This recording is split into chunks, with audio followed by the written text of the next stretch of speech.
ଧାନ କାଲି ଆଣିଥିଲା ସକାଳପୁର ବର୍ଷା ରହିছে ରାତି ସାରା ରହିছে ବର୍ଷାର ଉଦା ହେଇଯାଇ ପଡିଛି ଏବେ ସୁଦ୍ଧା ବି ଗାଡି ଆସି ମାଥାନୀ ସେବା ସମବାୟ ସମିତିରେ ଧାନ କିଣାକୁ ନେଇ ଅସନ୍ତୋଷ। ବାଲେଶ୍ୱର ଜିଲ୍ଲା ବସ୍ତା ବ୍ଲକ ମାଥାନୀ ସେବା ସମବାୟ ସମିତିରେ ଧାନ କିଣାକୁ ନେଇ ଅସନ୍ତୋଷ ଦେଖାଦେଇଛି।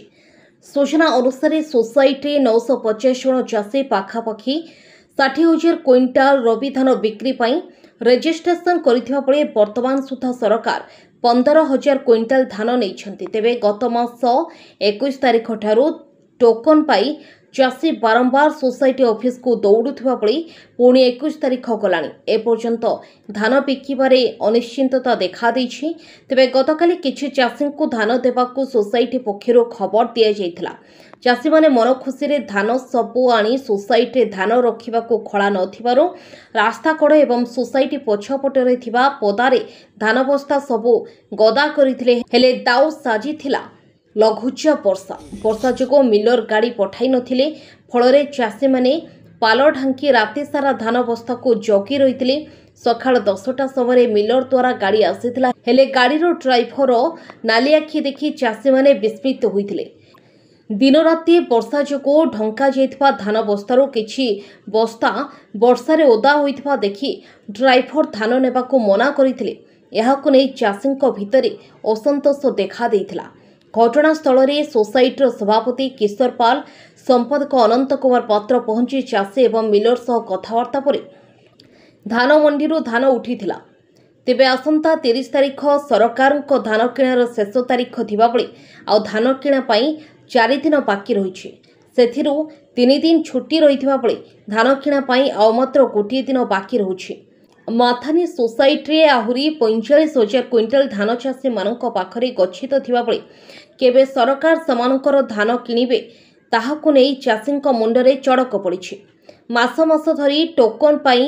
ଧାନ ବିକିବାରେ ଅସମର୍ଥ ହୋଇଥିବା ଚାଷୀମାନେ ଏକତ୍ରିତ ହୋଇ ସେମାନଙ୍କର ଧାନକୁ କିଣିବାକୁ ସରକାରଙ୍କୁ ନିବେଦନ କରିଛନ୍ତି। ତେବେ ବର୍ଦ୍ଧିତ ତାରିଖକୁ ନେଇ କୌଣସି ସୂଚନା ନଥିବା କହିଛନ୍ତି ସଭାପତି ଓ ସମ୍ପାଦକ। ବ୍ୟୁରୋ ରିପୋର୍ଟ ମହିମା ଟିଭି। आज्ञा मो ना हूँ हरिहर जाना घर कोटी पंडरुंगी एठी कोन भाई सुसाइड सामने धान नहीं अच्छी कोन कथा कहली धान आमर मे 20 आसीला धान सेठू आसीनी धान धान आगु आसी देदवा आसीनी जिते से कहले आम फोन नंबर तुम दे जाओ आम नहीं आम फोन करवा कहने तुम धान ही आस एरन कलेनि जो बारंबार मुझे दौड़नी शेष कहले तुम खाली दौड़ क्या सब तुमको फोन करा फोन नंबर नि दिज्व कह एरंग आस्ते आस्ते 20 भी चलीगला 20 रू किए 20 आगुरी धान दे सारे 20 तारीख धान 20 धान दे सारे मुझे काली परदिन आसला कहला हाँ तुम कालिके आण काली सका आम राति घिनिकी आसिले आसिकी जे हईराण वर्षा वर्षा हो तुम फम छुआ कहनी जा मागी मुगा आने 3टा 4टा तुम पकई तथापि हेदी हो देकी रही काली राति सारा भी एरंग रही केते क्विंटल धान आपण मोर 56 क्विंटाल 62 किलो आसीला मत कही 30-35 क्विंटाल ने मुझे हिसाब से धान घिनिकी आसी आपण 30 क्विंटल धान देबे आहुरी 15-16 20 क्विंटल रहले धान कोन 35 क्विंटाल देम बिल कहि जे तांको आउ जे 20 क्विंटल धान रखतिन आ किसो करबा व्यापारी बिकिबा गाँ गंडार बिकिबा आ किसो करबा हमें बिकिबा डबल इंजिन सरकार सब बेले कहते डबल इंजिन आम चाषी की हैरान करिया नै 31 दउचंती हां ठीक अछि किंतु चाषी माने जे हैरान होउचंती सेमतिया समस्या देखुनांती सेटा करी आमे कोन आमे तो गवर्नमेंट नो ना ओडिशा सरकार सेटा दायित्व तांकर से केमती से तांकर जेमिति प्रोविजन ले दउचंती से हमको दउचंती कि 10,000 क्विंटल नै जा से तो 1,500 2,000 2300 एमदी दउचंती टारगेट आपण मन तरफ के दाबी उपस्थापन करा हो कि आमे चाहू छु जते जल्दी हमको टारगेट दियन तो 30 तारिख हो तो आमे गोटे दिन भी धान आमे नबा लोक कोइ कि नबा अनंत कुमार पात्र सेक्रेटरी मथानी एसीएस वर्षा तो काली तो होती चाषी को भी आम तरफ आरएमसी तरफ जो दरी सब आसी भी दि जाए प्लस चाषी भी निज दरी भी आनिकी सब ढाकिक रखुच्च बाकी जो धान गुड़ा उदा हो जाए मिलर सहित कथा सी साइड करके रखला नेक्स्ट शुक्ला धान ना नेक्स्ट डेट से पुणी से धान गुड़ा नहीं